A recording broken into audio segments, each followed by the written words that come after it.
All right. We are live. I think we're live. I think we're live. Okay, that's not good.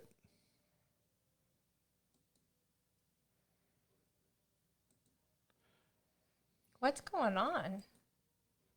I don't know. We've got some audio issues. I love it when that happens. Let's see if we can't fire this up. Hey, Lindsay. Let's see here.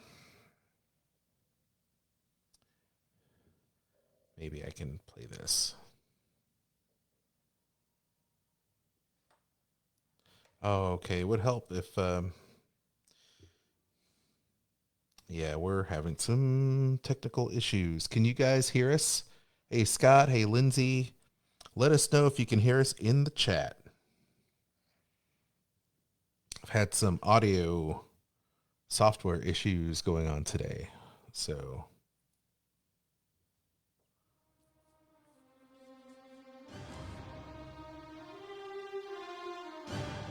all right.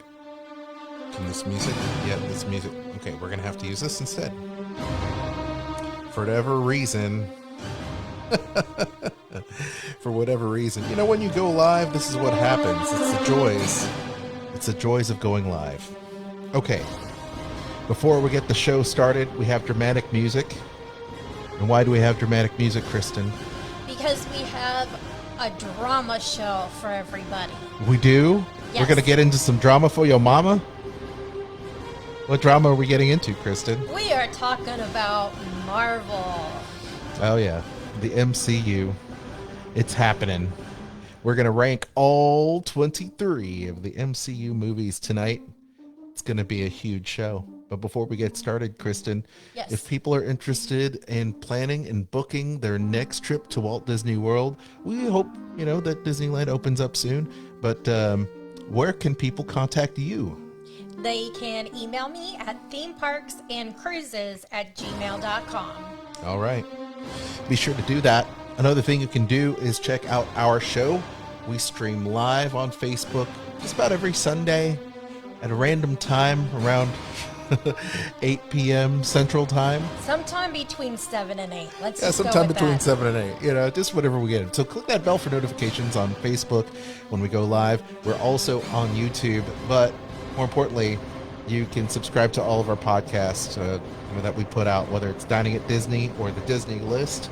You can check us out on Anchor.fm as well as iHeartRadio, Apple Podcasts, Google Podcasts, Spotify, and much, much more. So in the meantime, if you guys can hear us, we're going to go ahead and launch into this week's edition of the Disney List. The following is a production of the Sorcerer Radio Network. Fun imagination, huh? Ladies and gentlemen, Broadcasting from the Tiki Room Studios in Music City. It's the Disney List. The Disney List. You've got to have characters that the audience, the viewer, the reader cares about. What makes a hero? What's friendship? What's the idea of sacrificing yourself for something larger? with the hope that it will be a source of joy and inspiration to all the world. Disney List on Sorcerer Radio with your hosts, Kristen and Aljon. All right. Welcome back to yet another show, the Disney List in full effect. We're on Sorcerer Radio at srsounds.com. All Disney music all day long, full of personalities from across the globe. And Kristen, happy to be here next to you. My name's Aljon Go, lifelong Disney, Marvel, and Star Wars fan, joined by my lovely and talented hostess, Kristen from Dining at Disney and the Dining at Disney podcast. Hello. Hello. I love what you're wearing today. Thank you. I do too. So if you haven't noticed, you're watching the video feed. Kristen and I are in our Avengers Best, our Marvel shirts. Kristen in her Universe t-shirt, which is awesome. We're going to be ranking some stuff today. We have a big old list. It's huge. It's fat. What's up? What are we doing? We are talking about Marvel's the cinematic universe and ranking the Infinity Saga. That's a lot of movies. That's a lot, Kristen. How many movies is this? 23. Oh, man. It's a fat list.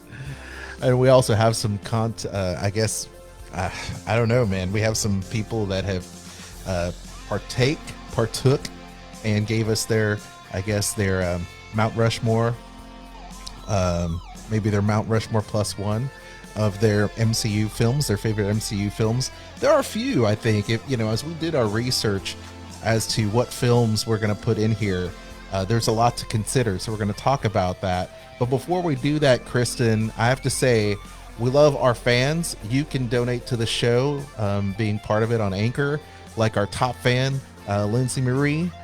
So we love Lindsay, and we appreciate her being a #1 supporter and the top fan of the Disney list. And Lindsay, I still need to find out from you exactly how we're going to get like 10 years of audio to her. because we'll figure that out this week. We have this week. Well, we've got a lot of shows archives, and if you are like Lindsay and you want to donate and be part of our tier 1 Patreon on anchor.fm/the Disney list, you can do that. And then you'll have access to our backlog of shows. And I want to know if there's some folks out there that want to check out some classic interviews. So hit us up in the comments if you want some classic interviews from back in the day when we were doing WDW Tiki Room. Like, well, I don't know. I mean, we have tons of shows to talk about, in that case. What 10 years worth of interviews and more to come, which is going to be awesome. This week, Kristen, on Dining at Disney podcast, you've been having an awesome run of shows. Who do you have coming up this week? This week, Dave Bossart's going to be joining Bubba and I and talking about some of the Disney restaurants that he has visited. It's exciting. It's super exciting. Well, I can't wait for that. Once again, Dave's got his book 3D Disneyland that's available on sale at I think it's davidbossart.com. You can also check out the Old Mill Press as well for the pre-sale of that book, which he will autograph for you while supplies last. Otherwise, you can also check out the Amazon link as well for us as well at the Disney list and shop that way. Hey, Gail, happy birthday. It's Gail's birthday. So happy birthday, Gail. And John Wolford is in the chat saying saw 2 Iron Man movies this week. That's awesome. That's awesome. Well, we do have an awesome show for you.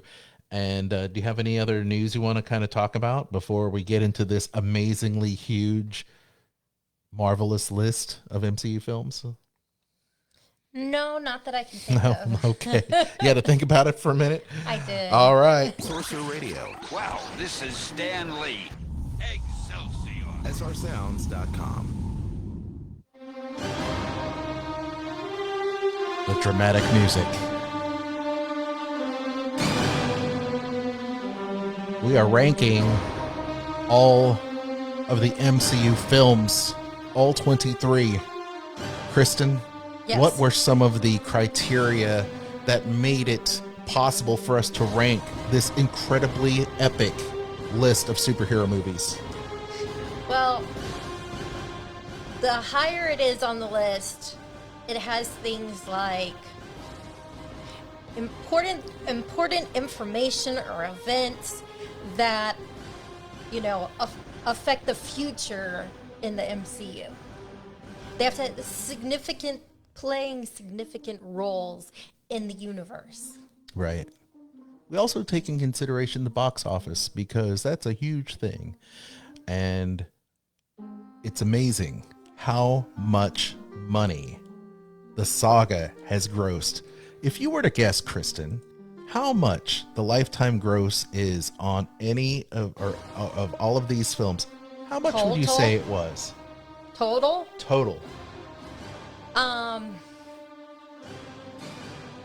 Think about it. That's I'm a lot. thinking. Several billion. I'm going to go with $127 million. $127 million. Yeah. Now, how about 130. Wait, billion. I mean, sorry. I was thinking billion. No, it is 134 billion plus. Isn't that insane? Yes. That is insane. Yeah, I didn't mean million. I was thinking of the different millions that they may have made trying to calculate 23 movies. Yeah, it is. It is insane the amount of money the MCU has generated, but for good reason. For good reason, because they really have got a tremendous amount of great source material. They've mined from amazing actors, just a wonderful crew and staff, and of course the casting. And what wouldn't be, we'd be remiss if we didn't say wonderful storytelling from the Marvel Comics, the original source material. Stan Lee, Steve Ditko. You have the King of Comics, Jack Kirby, just to name a few of the people that have contributed over time to the amazing, marvelous, and spectacular. How many of those superlatives? Uncanny, coming soon. Things that Marvel fans have grown to know and love over the years. So it's really cool. Caleb Joshua Hill, he shared our show. Thank you, Caleb. Had said that he misses Stan Lee. Sad face. Yeah, we miss it too. Okay. So shall we get started? Yes. Okay. So rounding out the bottom. Oh, okay. Yeah. So you talked about how these movies are judged in service to the MCU, the storytelling, the box office, and I think the other criteria too is the fact that these movies, if you had to choose what are your desert island movies, and explain what the MCU is for essential viewing, those movies would be at the very top of the list. These are movies that you cannot skip. You have to watch these. So those, I think that's part of that criteria, right? I would say these are like the essential ones. It does not, I will say this does not mean these are our favorites and least favorites. Mm-hmm. Because one that I like is actually towards the bottom. Yep. So. There's a lot that I like that are toward the bottom, and truth be told, you and I have both seen all of these movies multiple times, and that's rewatchability is another one of our things that, how many times can you rewatch this film? And believe me, we have over the course of, these 10 years, 11 years of the MCU. But, there are so many great things that we can talk about, but we can watch these over and over again. So there's not a real bad one in the bunch, actually. There's not a bad one in the bunch. There's some we like definitely more than others. I'll put it to you like that. And then we're also going to sprinkle in some trivia in there as well. So let's get started with number 23. Kristen, what's at the bottom of the list? That would be The Incredible Hulk. The one that I always don't include. You're not the only one. There's some people that don't include that, but this came out a couple months right after Iron Man and was kind of left out by itself. And because it was distributed by Universal Studios, it just didn't get its due. And then, of course, we recast the main character, which is unfortunate. Edward Norton, who I thought we love Edward Norton anyway. Ed Norton is a great actor. He's good, though, at the creepier kind of characters, I think. Are you talking about Primal Fear? Yes. Or Fight Club? Definitely more Primal Fear. Yeah. He's really good at just playing somebody who's not quite right. Yeah. Well, I thought he did a really good job at Bruce Banner, but at the end of the day, it's just at the bottom of the list. And it's a shame, because I thought the movie overall had a lot of good things going for it. Some throwbacks to the original series. You had Abomination, which was great. You had Thunderbolt Ross, a great character. The fact that he was talking about his stretchy pants, the pants that Liv Tyler got him. How do you remember so much of this movie?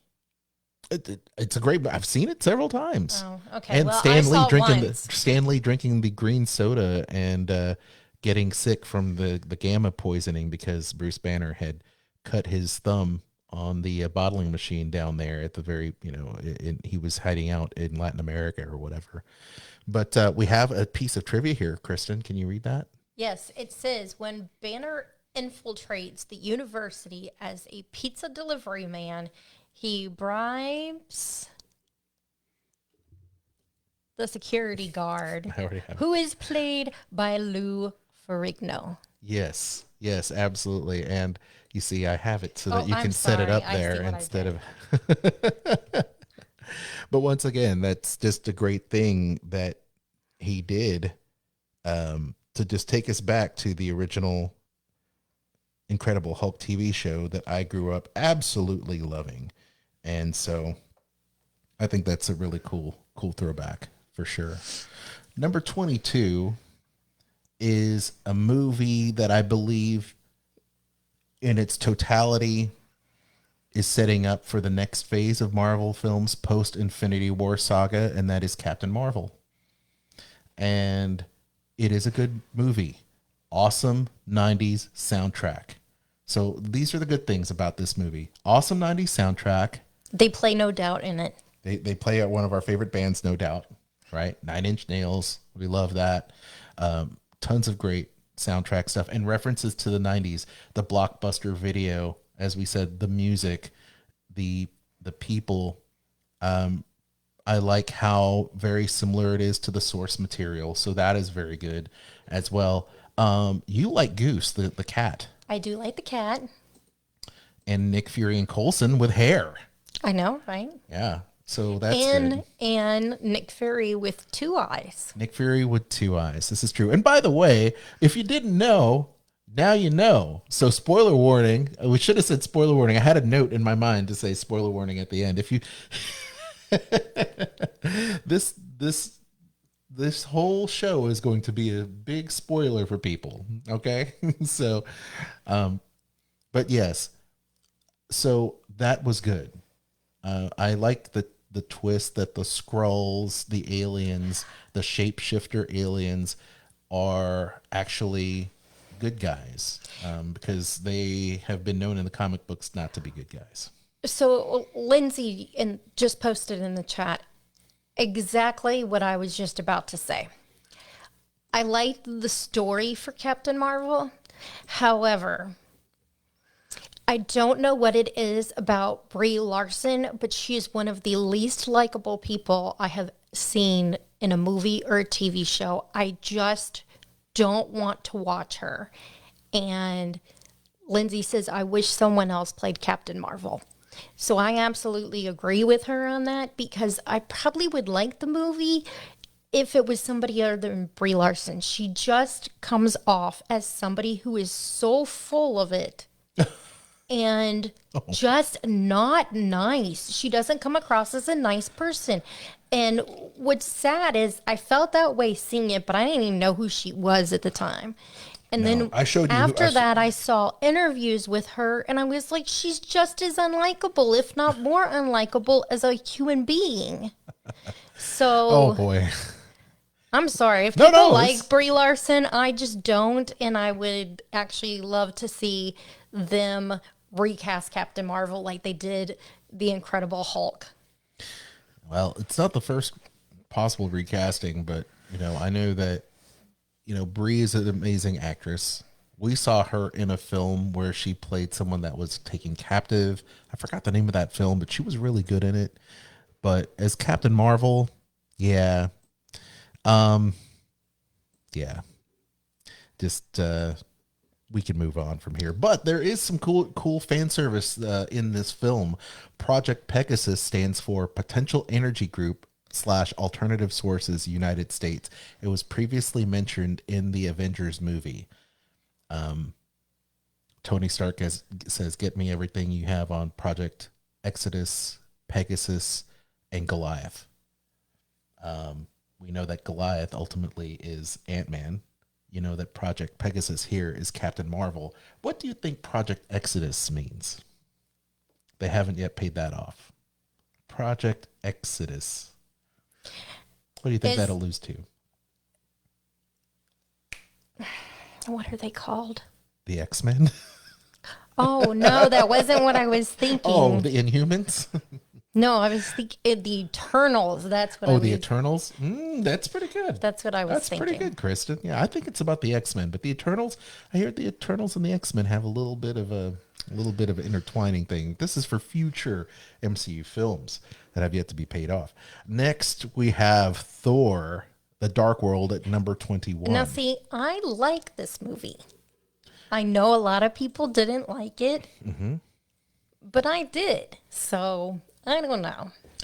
The Thor: The Dark World, I think, demonstrates another step where in phase 1, phase 2, early phase 2, Marvel is still trying to find its footing and trying to find where the heart of the character and how to write for a particular character. And one of my most critical issues with Marvel movies, and this says a lot because I am Mr. Kevin Feige. I'm wearing the Kevin Feige collection hat and my Marvel shirt, but the villains for Marvel movies, for the most part, a lot of them don't last one movie. Thanos is, of course, the exception to that rule. But do you remember the villain for Thor: The Dark World? Do you remember? What's his name? I don't remember his name. Malekith. Oh, that's right. Malekith. And yeah, they just weren't that good. There are some moments in there for sure. But Kristen, I know that you have a trivia piece on this, and it has to do with an actor that you like quite a bit. Originally, Zachary Levi was cast in the role for the first Thor, only to drop out over prior obligations. He was replaced by Stuart Townsend, an actor famous for being fired from the role of Agrinon in The Lord of the Rings.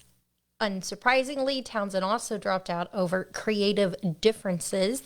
Ultimately, Josh Dallas, who we know from Once Upon a Time, Prince Charming, he played Fandal in Thor, but he was then replaced in the Dark World by the original choice, Zachary Levi. How weird is that? And then Zachary Levi goes on to play Shazam for the DCEU. Which is great for him because I like Shazam.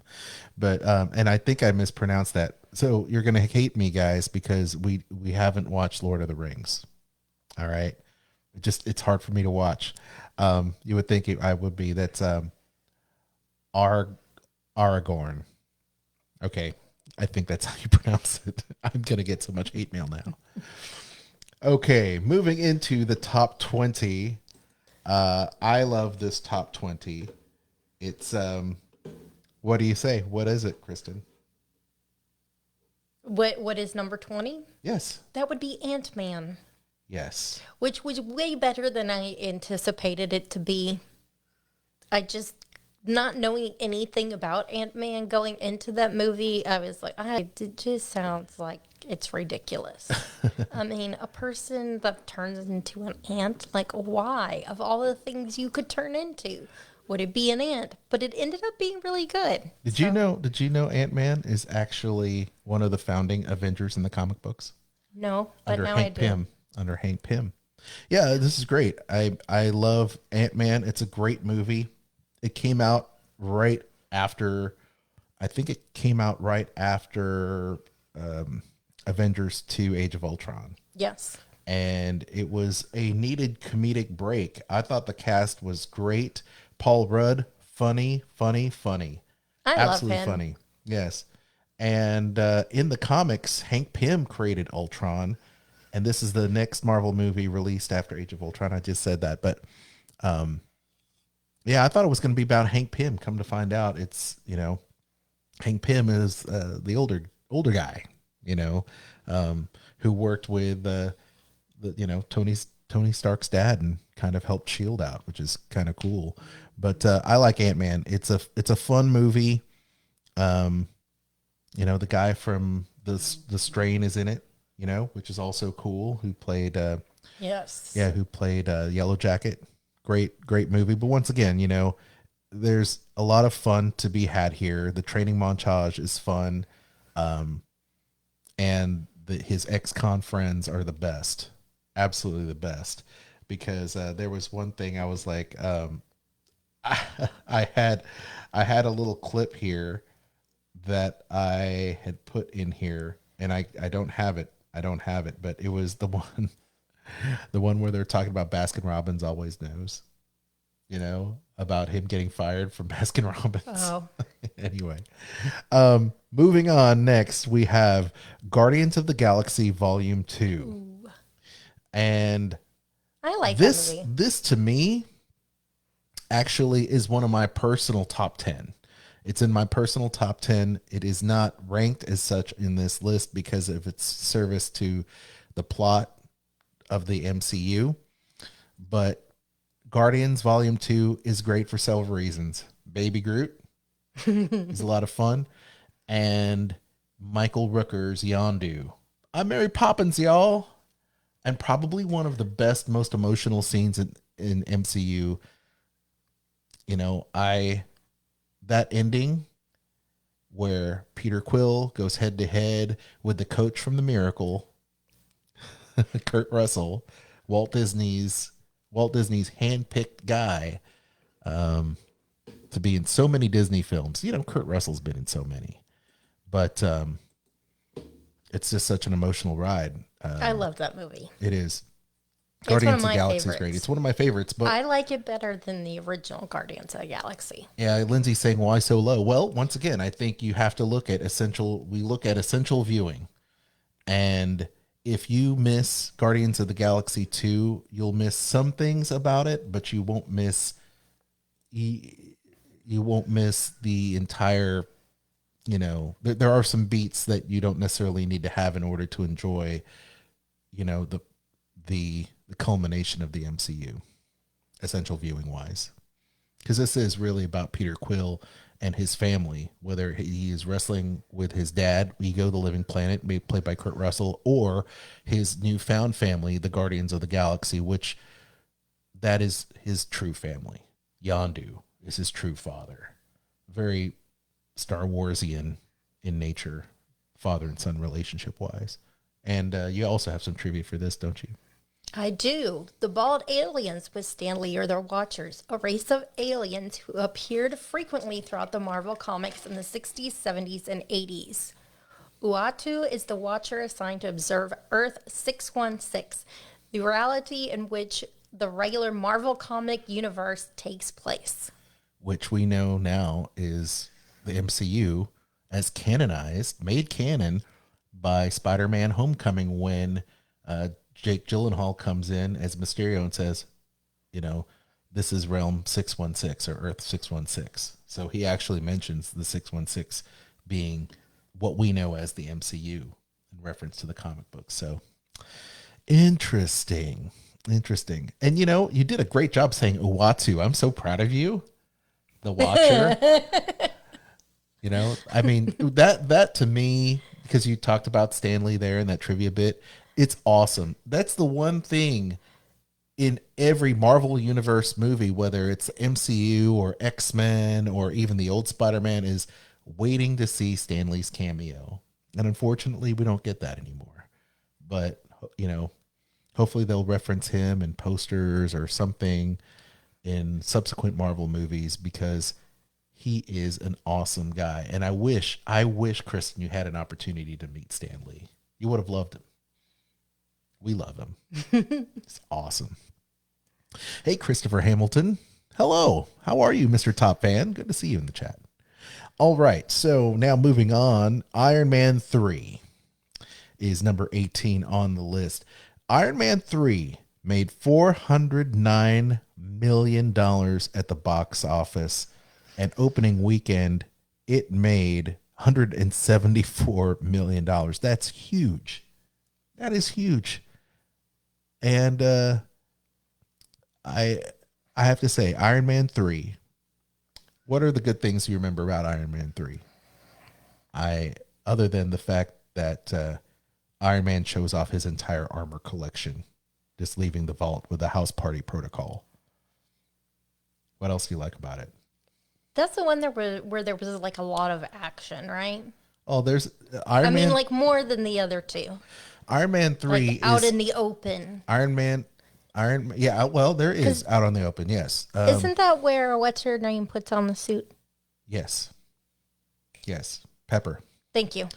Pepper ends up having to, I think his house explodes, and then Pepper gets this rescue, or gets the armor and throws it on, or Tony throws it on Pepper, and it protects her and everything like that.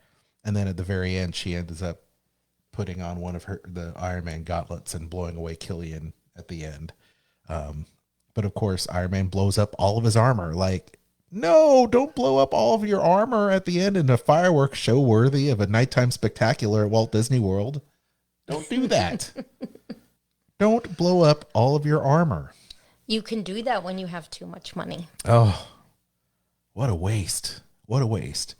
But we find out here that, because Tony Stark was a jerk to a guy in a science conference, he ends up leading him down the road with this extremis weapon that basically people can take, and they become volatile and they become superhuman, and ultimately they blow up. And it puts Happy in the hospital. Tony Stark is on this quest to seek out where this weapon's coming from. His armor gets treated like a bunch of Lego bricks every time it like breaks off. He runs around most of the time without it, and then he befriends this kid who he shares the fact that he has a tremendous a post-traumatic stress syndrome with. And Rhodey comes in as the Iron Patriot. I mean, there's a lot of really cool things here. I don't think necessarily the plot was kind of a little all over the place. I didn't like the treatment of the Mandarin there with Trevor, the English actor. Ben Kingsley's an amazing actor, and then you made him come off like a complete dope. But overall, Iron Man 3 is pretty good. How about this? Number 17. This is the logjam that is the MCU, because the movies here are all pretty good. You have here the introduction of one of your favorite characters. Hey guys, this is Lorraine Sink from Marvel.com, and you're listening to Sorcerer Radio. Oh, thank you, Lorraine. Oops. This is actually the clip I wanted to play. Drink, I like it. I know, it's great, right? Another. What movie does that come from? Thor. Yes, we love that. So, Kristen. Yes. The cat's going to think we're talking to him. This is true. Here's a little trivia bit from Kristen. Anthony Hopkins improvised the banishment of Thor. Yeah, it was great. If you look, Anthony Hopkins, tremendous. Love Anthony Hopkins. Actually snarls a little bit when he banishes Thor and looks over to Loki, and totally took Tom Hiddleston by surprise. He was like, oops. So check that scene out for sure. I think this glimpse at Asgard is really neat. This is the Thor that I grew up reading in the comic books. Fandral, Lady Sif, of course, Odin, Loki, the Frost Giants, Jane Foster, Dr. Zellwig, all of that stuff really was great. I enjoy the character. It was Kenneth Branagh did the film very much in that Shakespearean style, even though it was a Norse god, but done in a Shakespearean style, right? Vikings and Valhalla and Honor and Mjolnir, the magic hammer and all that great stuff. What wasn't good about it? The fact it was in a little city in New Mexico, and he fought the destroyer in there, and it just looked like so boring, small. It was not. Boring. It didn't have the scope that the other MCU films had. This is still early in Phase 1, so there are some great things. Asgard, great. Thor, wonderful. Odin, good. Jane Foster, You're not a fan of Natalie Portman. No, I'm not. No. But you like Kat Dennings, right? I do. Funny. I do. That's funny. So anyway, Thor is there at number 17. How about number 16. What do you think about Spider-Man Far From Home? Are we going to get any hate mail regarding this, Kristen? I don't see how we can. I mean, we set our criteria for it. Mm-hmm. It's not. We said these are not our favorites in order of favorite, least favorite. So, I like the movies Far From Home, but it's one of those things that is kind of like setting it up for the next phase. Yeah, absolutely. I think the thing about Spider-Man Far From Home, it is all about the next phase. It is kind of the coda, if you will, the denouement of the story, where you see a life without, or what the world is like without Tony Stark after the blip. It's the bookend. The bookend. Yeah, definitely the bookend. But I love this movie. And once again, I think it's all about how the if you were to rank these films in service to someone that's never seen them, what is essential viewing. Far From Home, because it comes after Endgame, is kind of one where I think it's literally kicking off a whole new line versus wrapping up what is the Infinity Saga. Even it's a nice bookend. You're right. Absolutely right. Spider-Man Far From Home, Kristen, it earned its opening weekend $92 million and change. Overall, $390 million thus far. I still wonder why it was as low compared to some of the other movies, and it being, I don't know, I guess maybe it following Infinity War and Endgame. Yeah, I don't know. Maybe, well, it came out right after Endgame, so Endgame came out in May, and this came out in July.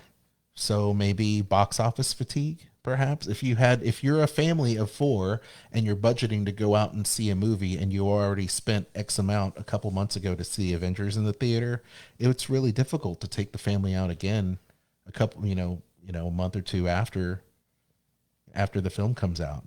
Because I know that you and I are very selective with the amount of movies we watch, and we love watching movies. We love watching movies at home. We like checking out double features at the local drive-in, but it is difficult when you're having to budget for a family to go see a Marvel movie when several of them come out every year, especially if you factor in Disney and Star Wars movies. If we're not going to the drive-in to see a movie theater because of it being closed, then the only time we go to the movie theater is to see a Marvel movie. Yes. Or Star Wars. Yes, indeed. Indeed. Now you have a little bit of a piece of trivia there for Spider-Man Far From Home. Peter's suitcase has the letters BFP, which is a reference to his uncle Ben, Benjamin Franklin Parker. I didn't know his name was Benjamin Franklin. I didn't know it was Franklin either. I just knew Ben Parker. I did Uncle Ben. my guess is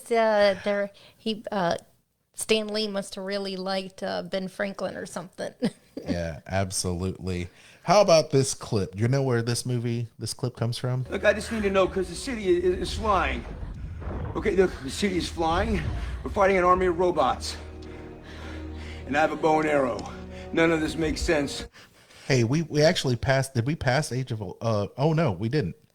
Did I miss? Yeah. I missed. Oops, I skipped ahead, y'all. I skipped ahead. My bad. You missed number 15. I missed number 15. So now I have to read 15. Okay, it's Iron Man 2.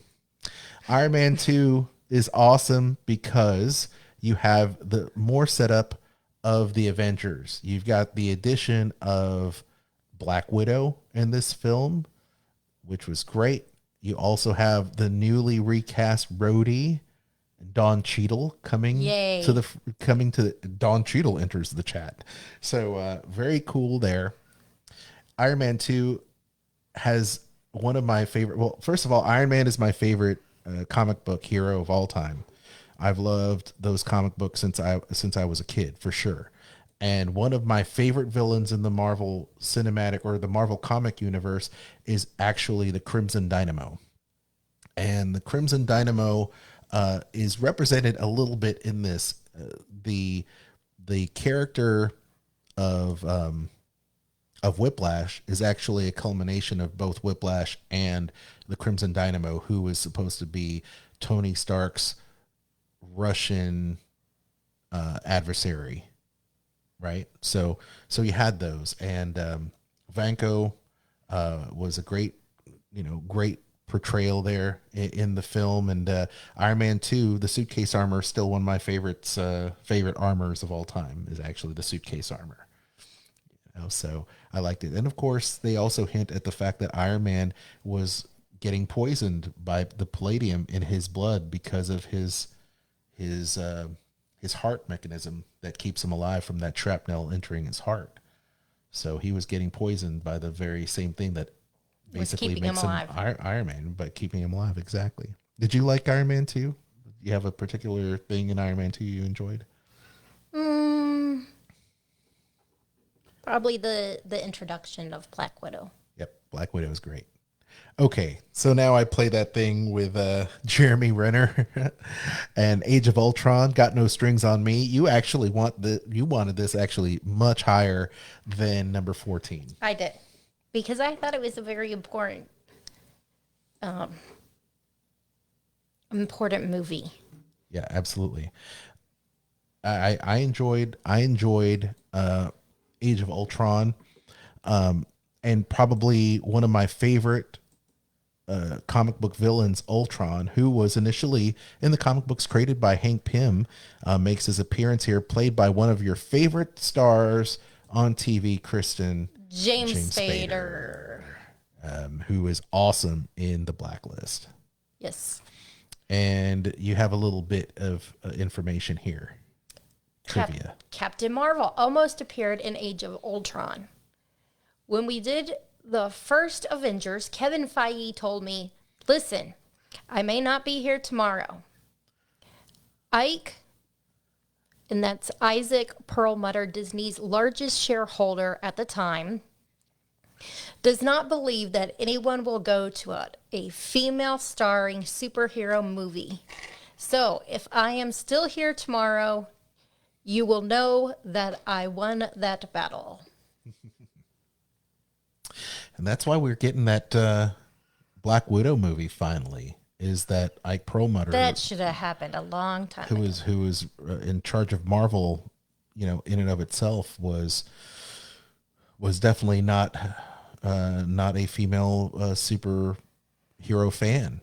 And DC beat everybody to the punch. You thought Marvel would have had the first female superhero movie main character. No, but DC beat us with Wonder Woman. But that said, Age of Ultron was great. Introduced us to a lot of nice, awesome characters. But one of my favorite scenes from Age of Ultron is actually all of them hanging out in the Avengers mansion, right? Where they were all hanging out and trying to lift Thor's hammer. Yes. Yeah. That was one of the best scenes ever. Number 13, we have a awesome scene here in this film. And I believe this is the right clip, Kristen. Okay, it's not working out. I'm going to need the suit back. For how long? Forever. Yeah, that's No, please, Mr. Let's Stark, have it. You don't understand. This is all I have. I'm nothing without this suit. If you're nothing without this suit, then you shouldn't have it, okay? Well, how about that? It is another Spider-Man. It's Homecoming. I love the fact that Spider-Man is now firmly in the MCU. The sharing agreement with Sony Pictures continues to come, and they will be able to have that shared Spider-Man throughout Sony and Marvel, which is great because Spider-Man belongs in the MCU. However, this film does set up Spider-Man, but we already saw him in a film that's ranked even higher as his first debut in the Marvel Cinematic Universe. So this movie, it's great for world building, but ultimately you're not going to miss it if you don't watch it. As far as essential viewing. But I do like it. I will say that because of the change in who played Spider-Man in that movie, I actually like the character Spider-Man, which before was my least favorite character.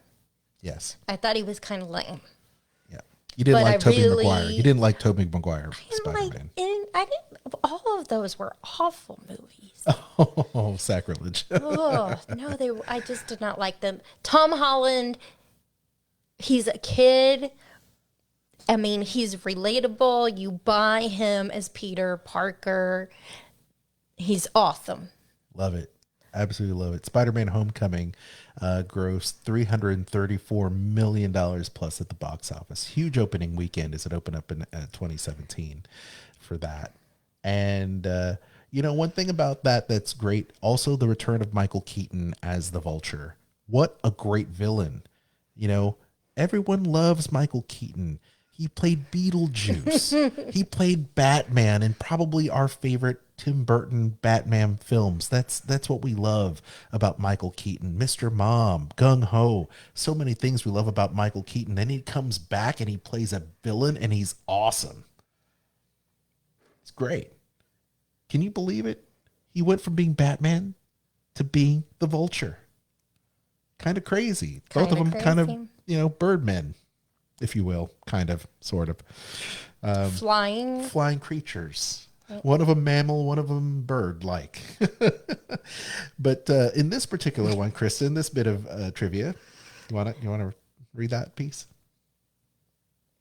Why do I keep reading the trivia? I think you should read the trivia. Well, in the Marvel comic books, Damage Control is a private repair and reclamation company specializing in dealing with damage caused by superheroes and supervillains throughout their city and dealing with the cleanup that they have to deal with. And it's in the MCU, Damage Control is a government organization with that same general purpose. And that's where you see the Vulture come to fruition.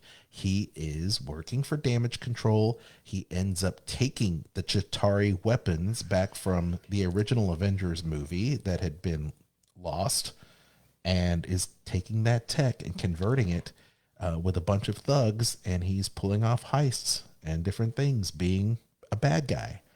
He's being thuggish. He's being thuggish. So we don't like that. How about this? Number 12. Number 12. We've got Chris Evans and Captain America, the first Avenger. $176 million at the box office. It arrived in the theaters July 22nd of 2011. And Chris Evans turned down the role. Can you believe it? Can you believe anybody else would play Captain America after seeing him? No, but you know what? It makes me wonder if the reason he turned it down 3 times and was turning it down to begin with is because of having played a superhero in Fantastic Four and was thinking, oh, this could be another. He was afraid of that. Bad choice. Yeah, he was afraid of that. He said, if I screw up, it's going to tank my career. It's going to tank the MCU. He really thought long and hard and had a lot of pressure to perform because the Fantastic Four was okay, but it wasn't great. It wasn't great. And Chris Evans, he was hilarious. He was hilarious in Varsity Blues. He was good in Captain America. He was in Varsity Blues. Yeah, it was in Varsity Blues. Oh, yeah. But Chris Evans, very, very good. And now, very much like Robert Downey Jr., we'd be hard pressed to see anyone else play Captain America but Chris Evans. He's that good. And he plays a really good America. Go America! Love it, Lindsay. Love it. And then we also like that Tommy Lee Jones in this movie. Tommy Lee Jones came, he's been... Oh, that's right. He was also in the DC universe. He played Two-Face, for heaven's sake. And Men in Black, and he comes in and he's in this movie. It's great. And I love... we talked about this. We love Agent Carter. Agent Carter. She, Haley Atwell, awesome actress. Ant-Man and the Wasp is at number 11, and this movie, another comic relief, actually took in more at the box office than Captain America: The First Avenger. Can you imagine that? $216 million, Kristen. It's a lot of money. For Ant-Man and the Wasp. Things are getting now more firmly rooted. This is in the later part of phase 2, moving into phase 3 in Oh, Ant-Man and Wasp, actually, Phase 3, 2018, coming out right after Avengers Infinity War. And this movie is important because you learn of the quantum realm. Yep. That's important. It's important for so many reasons. Like I said, spoiler alert. It ranks high because of the quantum realm, and it will play an important role in the top 10 of the MCU movies for sure. Now, in the flashback to the first film, Janet Van Dyne, played by Michelle Pfeiffer, on the missile never showed her face, but Peyton Reed told the casting and visual effects department to make her eyes barely visible behind her mask and made it to resemble Pfeiffer. Michelle was always my dream casting for that role, and that was even before we knew we'd be making the second movie. How cool is that?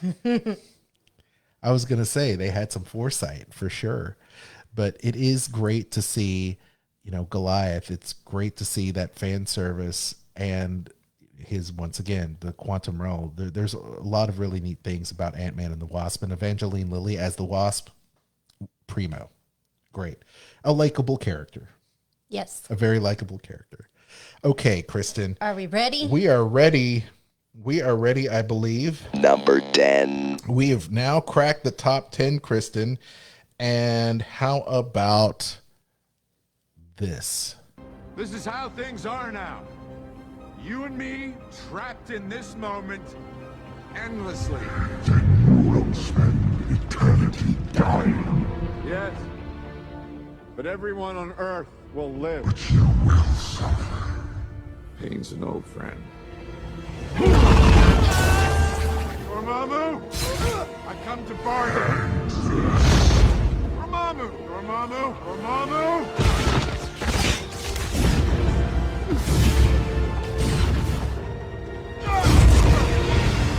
How cool is that?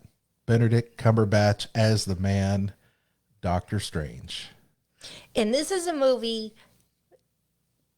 that before it came out, when they announced that it was going to be Benedict Cumberbatch, I was determined to not like this movie because Patrick Dempsey, who has been like my crush since 1986, that he wanted to play Doctor Strange. And he did. That would have been, I was thinking it was going to be the most awesome, and therefore Benedict Cumberbatch was going to be the worst thing.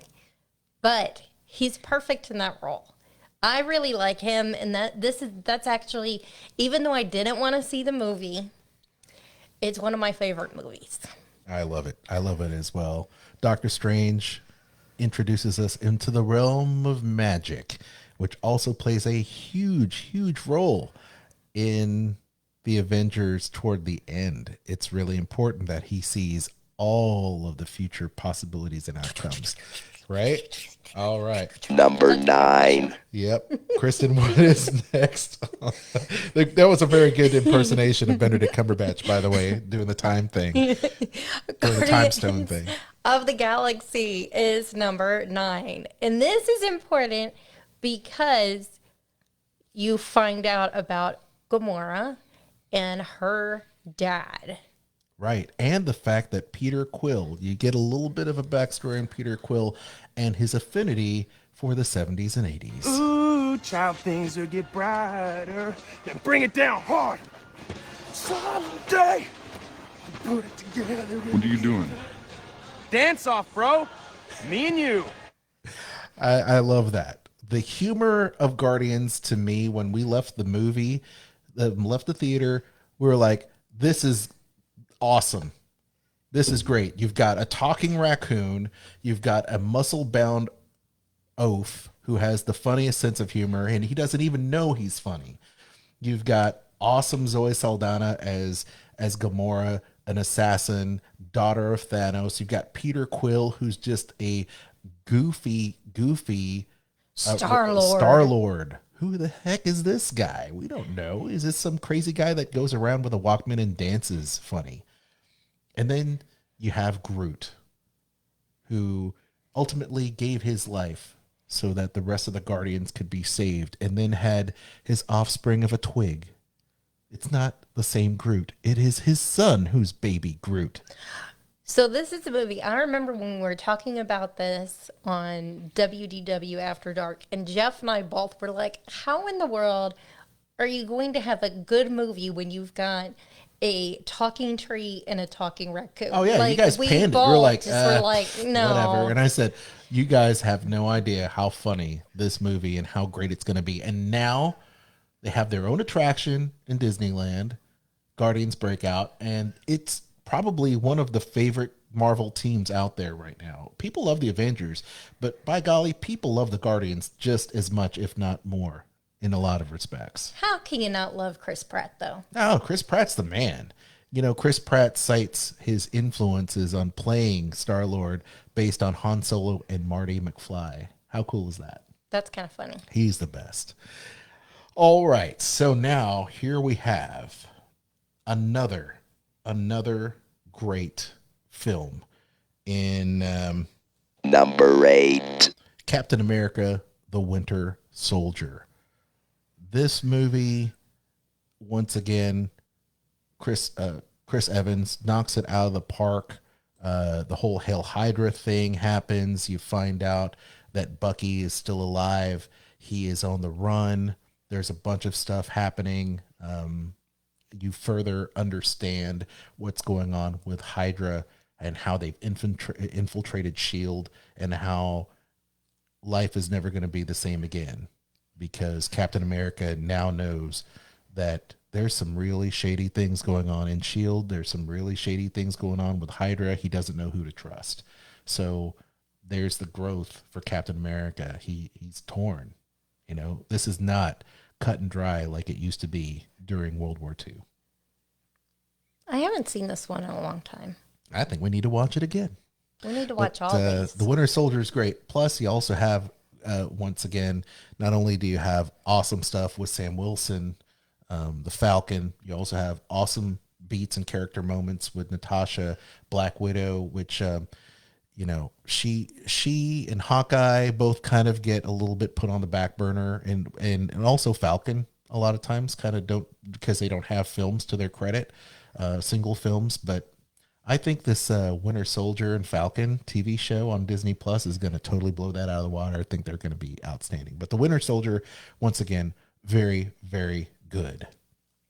Number 7, I was going to play Number 7. This is probably one of my personal top 5 Marvel films. I love this movie for so many reasons. It's number 7 on our list today. What is it, Kristen? It is Thor Ragnarok.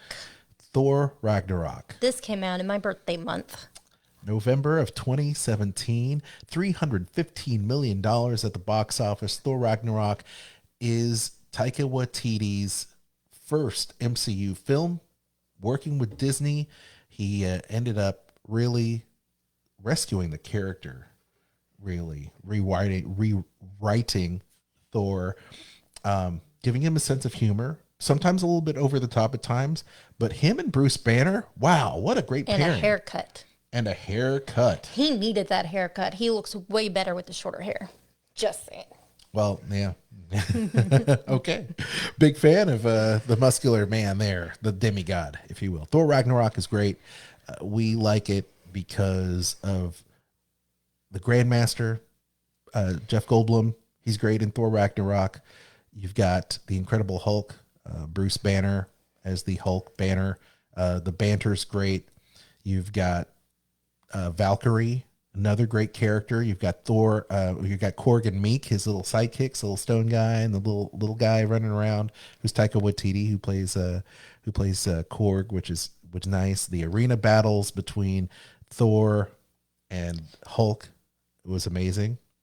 So I have to say, now that Blind Spot is over and done with, I really hope that they find a way to bring Sif and Jamie Alexander as Sif back into the Thor movies, because I love the character of Sif and I love Jamie Alexander. She's an awesome actress. I'd so much rather see her than Natalie Portman in those movies. Well, maybe she'll come back for Thor: Love and Thunder coming out in the next phase of the MCU. That'll be nice.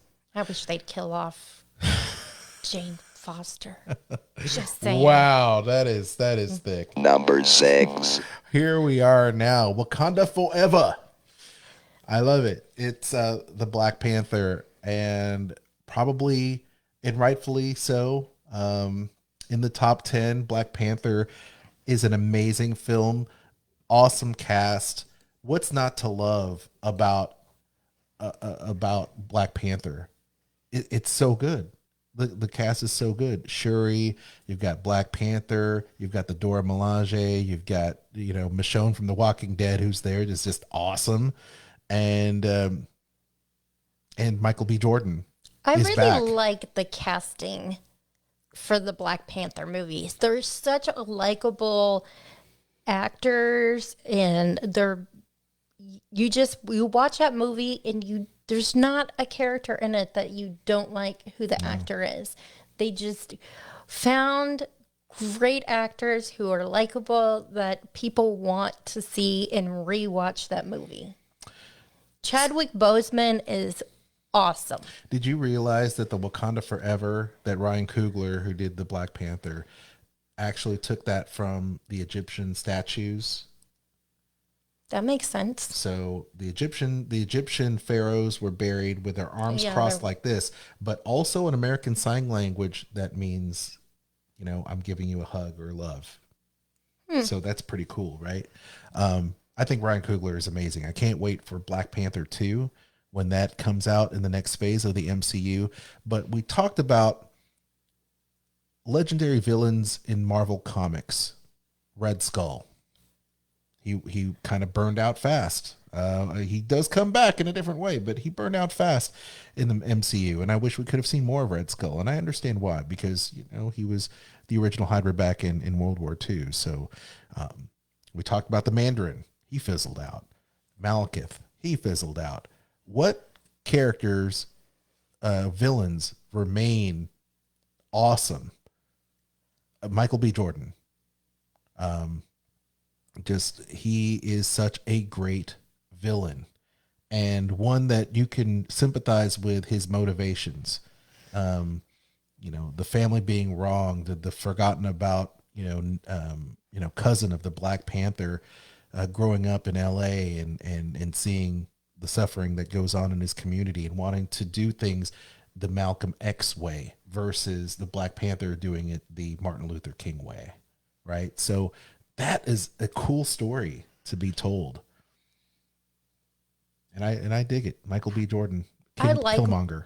I like Michael B. Jordan, of course. I remember when he was on All My Children before people knew who he was. Before Rocky and all those movies he did. Before everything movie-wise that he has done. When he was just a kid on All My Children. Yep. Yeah, he was great in All My Children. And by the way, Michael B. Jordan also coming from a failed Fantastic Four movie like Chris Evans, because he played the same role Chris Evans did. I was just going to say, didn't he played the Human Torch too. Yeah, not good. I think it's interesting though that he originally auditioned for the role of the Falcon. Yes. Which went to Anthony Mackie, which is I can't imagine anybody but Anthony Mackie being there. There's a goofiness to Anthony Mackie that's like perfect for that. Well, and isn't that the goal of the casting director? I mean, Kevin Feige, the casting directors really made awesome choices. Okay, provided we don't necessarily like Brie Larson all that much, but other than that, I'd say they're batting 1,000. Here we are. Number 5. What? It's not. They're batting 998. Okay, all right. Number 5. All right, here we are. So, what can we say about this? Number 3. Oh, for heaven's sake! I meant to trigger this next clip, Kristen. What is the next movie we have? It is The Avengers. When they come, and they will, they'll come for you. I have an army. We have a Hulk. That's my favorite. I love that. This is the movie everybody wanted to see. The culmination of the first phase of the MCU, the Marvel Cinematic Universe. And this movie still makes me smile. And Joss Whedon, who directed this film, actually wanted the Wasp to be the female solo member of the group. Of course, we know that's not the case, as the Wasp was also with Ant-Man in the comics as the original Avengers. And by the way, Captain America was not an original Avenger. He came in like issue 3 of the Avengers. So I always thought when this movie came out that, oh, sweet, we're going to see the Wasp and Ant-Man. They're going to come into play. And of course, that didn't happen. That was me thinking back in the day. But very cool movie to see all of the Avengers lined up in a row in a little circle getting ready to take out Loki and the Chitauri. And this is where we get the glimpse of the Avengers nemesis. Big, fat Grimace himself, the big guy, Thanos, for the first time. He's got to do it himself. And the Iron Man, once again, saves the day, making the play. Once again, it was alluded to Captain America saying, you're not the one. You're not the one to make the sacrifice play. And we found out Tony did. He overcame his ego. He overcame the obstacles and ended up making the sacrifice play, taking that bomb all the way up to that wormhole and making that play and showing a lot of character growth as a result. We do love it. Anyway, let's move on to the next one. Number 4. So, it's your favorite. This is probably my favorite Iron Man. The original number 1 is my favorite movie of any of these Avengers movies, really. It's because A, he's my favorite character. B, when we've never seen anything like this. There have been awesome superhero movies. The original X-Men was amazing when I saw it in the theaters. The Superman number 1 and 2, the first Batman with Michael Keaton. But this really takes the cake. It was Iron Man the way I wanted to see him portrayed in a movie by Robert Downey. And if it wasn't for this movie, there would be no MCU. Jon Favreau, amazing job. Kevin Feige, amazing job. And then the post-credit sequence where Nick Fury says that you're taking a step into a larger world, basically, I'm putting a team together. That was great. That means here comes the Avengers. It can only mean one thing. And of course, the end of the scene that bookends the entire MCU. I am Iron Man. I loved it. Loved it. Anything you need to add there, Kristen? Phil Coulson. You love Phil Coulson. I love Phil Coulson. It says that he did not even have a name in the original Iron Man script. This is true. This is true. And he ended up being a very beloved character. I really wish they had come out with, because they had a men's shirt that said Coulson lives, but I could never find a girl's shirt that said Coulson lives. Yep. There you go. Well, I'm sure we could find one back in the Amazon if we go through and look hard enough. But I understand there's a rumor that Coulson is coming back as an agent of S.W.O.R.D. in a supposedly a Disney Plus series that is going to be the spiritual successor to Agents of S.H.I.E.L.D., which will be canon. Maybe I need to get Megan to make me a shirt because she's got one of those crickets that says that. Oh, is that right? That would be cool. All right, that's cool. All right, here we are. Number 3. All right, number 3, Captain America: Civil War. What can we say about this? This is a huge film, Kristen. $408 million at the box office, released in 2016. This movie's basically Avengers 2.5 because it came out right after, what was it, Avengers 2? Age of Ultron. So May 1st, 2015, Civil War came out 2016, a year later. See, and this one's important because you have the divide of the team where they split up. Yep.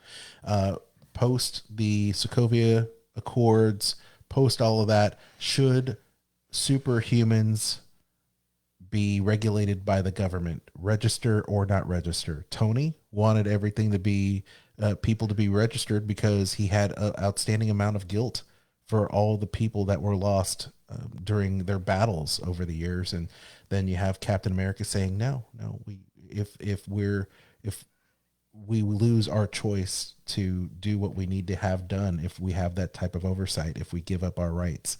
So that's a very interesting quandary that they have there. And it does lead to the split up of the band, if you will.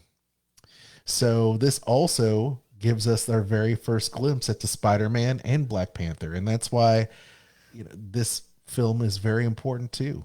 It gives us that look of those additional Avengers. And Xhosa, by the way, is the official language of South Africa, the homeland of John Caney, who was portraying T'Chaka, Black Panther's father, the original Black Panther, though it is not widely spoken there. So that's pretty cool. It's actually based on a real language. Mm-hmm. Right. Very cool. Number 2. All right. What have we missed? Well, we've missed a lot. I mean, we could go over and recap all of the 20 films, but this one is, it's really important, right? So here we are with Avengers Infinity War, right? It's number 2. What can we say here? So the French dub has Tony Stark use the term Voldemort as an insult to Ebony Maw in place of Squidward, which is from SpongeBob, because Squidward's name, Carlo, was too ordinary for audiences to get the joke. So Voldemort, yeah. So we know now that the Harry Potter movies are part of the Marvel Cinematic Universe. In terms of, they clearly watched Harry Potter. So how about that? Huh. Very weird. This movie is great. It's grand in scope. You've got all of your Avengers there. And because of the events leading up to Civil War, where the band broke up, here they are having and struggling to maintain, to maintain things on planet Earth, to the fact of, they lose in the end. It's a huge loss for the band. They go off into separate ways. This is it's really crazy how this all works out, and probably one of the best cliffhangers in cinematic history is had here. Very much that feeling of, I can't wait to see what's next, because what a downer when everybody just vanishes into the ether. It's crazy. Yeah. Everybody was crying when Spider-Man, It was I don't want to go, I sad. don't want to go, I don't want to go. Oh, that was the worst. Yeah. It's horrible. So, but there is a light at the end of the tunnel, and that would be Number 1. Avengers Endgame is the number 1 film. It is literally the top film of all time. $858 million in change in the box office, earning 357 million opening weekend. It was released April 26th of 2019. Chris and I, we talked a lot about how this film and this box office number is probably never going to be broken in the near future because of this pandemic and how it's affected movie theaters. True. There's never going to be there probably won't be a movie to hit that until the next Avengers movie. Hopefully after things kind of calm down. The movie industry is struggling. The entertainment industry, we're all struggling right now. But you look back at Endgame, it is amazing for what they've done. It unseated Titanic. It was shown at 4,662 theaters opening weekend. It is the biggest film of all time. It's a lot of theaters. It is. Here's a cool note, because you also know that I am a huge Trek fan. Kristen, she's watched Star Trek before. And Marvel Studios President Kevin Feige credited Star Trek: The Next Generation's ending episode All Good Things back in 1994, the series finale of Star Trek The Next Generation as an inspiration for this film. And it is true. And I knew this just from the beats. Probably the best send-off of any TV show known to man is Star Trek's All Good Things as it comes to an end. And the fact that this is a time heist. Haven't seen it. You haven't seen it? Oh my gosh, you're going to love it. But it's a love letter to the fans. And this Endgame has so much fan service. It left people crying at the end of it all. I love you 3000. Oh, for heaven's sake. I was going to play this. Number 2. Oop, nope, I was going to play that? I wasn't going to play that. I was going to play this. There's a couple quotes in here Okay, play them. that I love, and one of them is this. One round trip each. No mistakes. No do-overs. Most of us are going somewhere we know. That doesn't mean we should know what to expect. Be careful. Look out for each other. This is the fight of our lives. And we're gonna win. Whatever it takes. It's the best speech, right? Coming from Captain America. How about this? What am I even tripping for? Everything's gonna work out exactly the way it's supposed to. I love you 3000. And that is the end.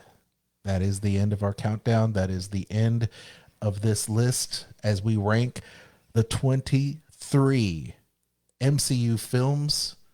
These listed in essential viewing. Okay. And if we were to choose, and this is how we decide in this list, right? What are your top 5 MCU movies, give or take? If you were to show them to someone that had no idea what the MCU is about, this would be pretty awesome. The Avengers, Iron Man, Civil War, Captain America, Civil War, Infinity War, and Endgame. You know, a lot of people actually cheated because they said that they couldn't choose. They had to put Endgame and Infinity War as included as one film. So we had a couple things that we can mention here. And I think we'll mention some of these here in passing, and then we're going to wrap up the show today. But Kristen, what do you think of the list overall? It's a good list. It's a good list. Not in the order from my least favorite to most favorite, even though the top 2 are 2 of my favorite movies. In Discord, AJ Redfern says, this is a tough one, and even though you asked me, this list may be in different order tomorrow, so I had to tie the top spot as a 2-parter. Number 1, Infinity War and Endgame. Number 2, Iron Man, the first one. Number 3, Avengers, which is known as Avengers Assemble in the UK. You have Guardians of the Galaxy Volume 1 at number 4 and Civil War at number 5. Imitable posted Black Panthers number 1, Thor Ragnarok number 2, Winter Soldier number 3, number 4, Guardians of the Galaxy number 5, Avengers Assemble. Very good. Give that a thumbs up. Michael Lee says Civil War, Infinity War, Endgame, Ragnarok, and Black Panther. And Broccoli says Infinity War, Endgame, Thor Ragnarok, Guardians of the Galaxy, and Iron Man. That's you see, there's something that people love. They love the Endgame Civil War, or Endgame Infinity War duo, if you will, of films. How can you not? Now, how can you not? So I'm trying to think of there is I'm trying to think of the Disney list here. There's people saying there's a bunch of freezing on the show today. Uh-oh. That's not good. That's not good. We're doing what we can, folks. I think there's a lot of people out there on the interwebs. On the interwebs. Exactly. There's people on the interwebs, but hold on a second. I think part of the problem that I'm having is the fact that some of my computer things are not working as they normally do. Let's go here to the Disney list on Facebook, and we've got some people that are chit-chatting about the show. So we have a couple comments here. Lindsay says, so after much thought, Captain America. Number 5, the first Avenger, because go America. Number 4, Spider-Man Homecoming, because Tom Holland is so cute. Number 3, Doctor Strange, awesome, because of Benedict Cumberbatch being the best. Number 2, Guardians. Number 1, what was it? Number 1, Guardians 1, because you meet Rocket and Groot. And Guardians of the Galaxy Volume 2, because Baby Groot. So yes, Guardian of the Galaxy's her favorite. So that's awesome. Your co-host, Bubba, Big Bubba B, Vincent Alvarez, says number 5, The Avengers. Number 4, Captain America, the first Avenger. He's a big Captain America fan.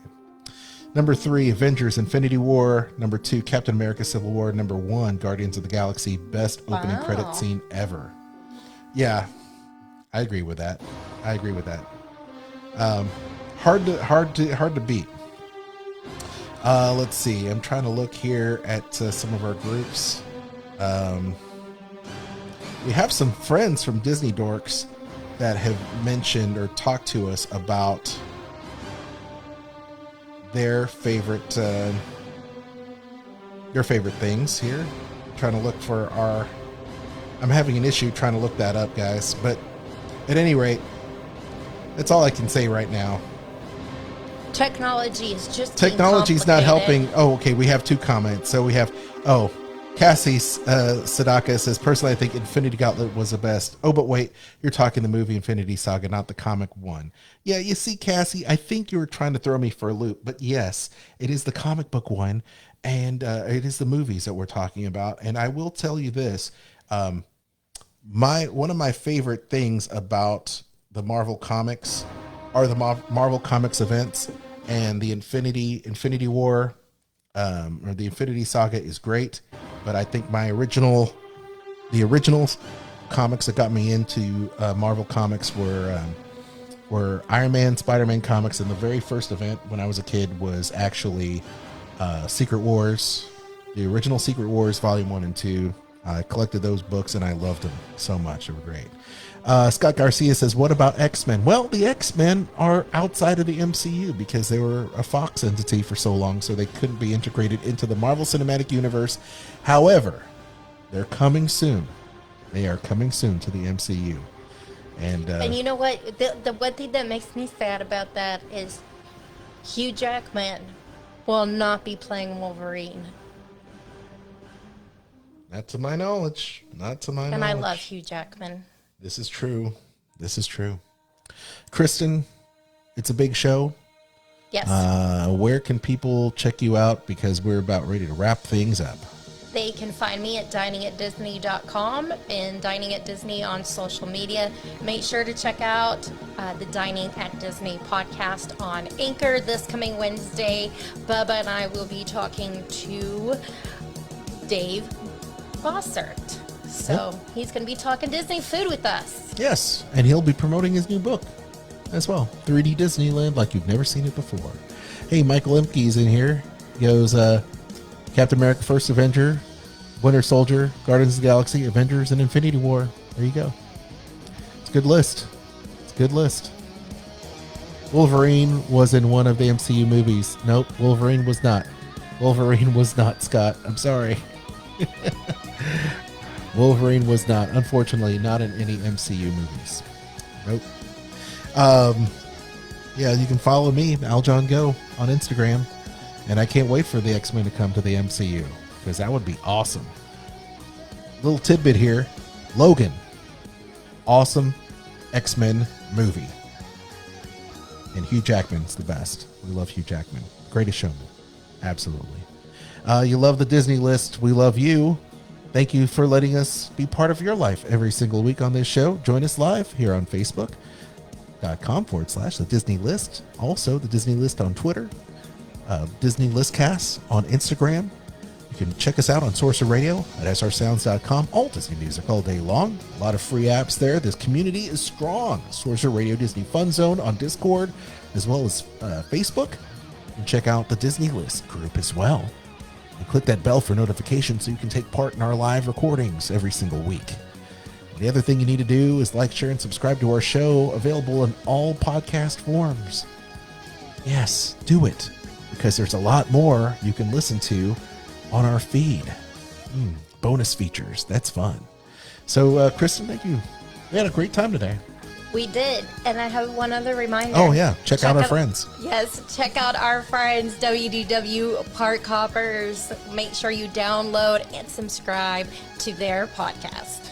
Yep. Music provided by our good friends here. Closing out the show, introing the show. We've got the Replay Heroes. Check them out in our show notes. Amazing 80s rock band. Love it. Absolutely love it. And thank you for joining us. My name's Aljon. And I'm Kristen. And we'll see you real soon. This podcast is not affiliated with the Walt Disney Company or its holdings and is intended for entertainment purposes. All right, gang, we're out. I hope the video comes in okay. Have a great week, everybody, and we'll see you next time.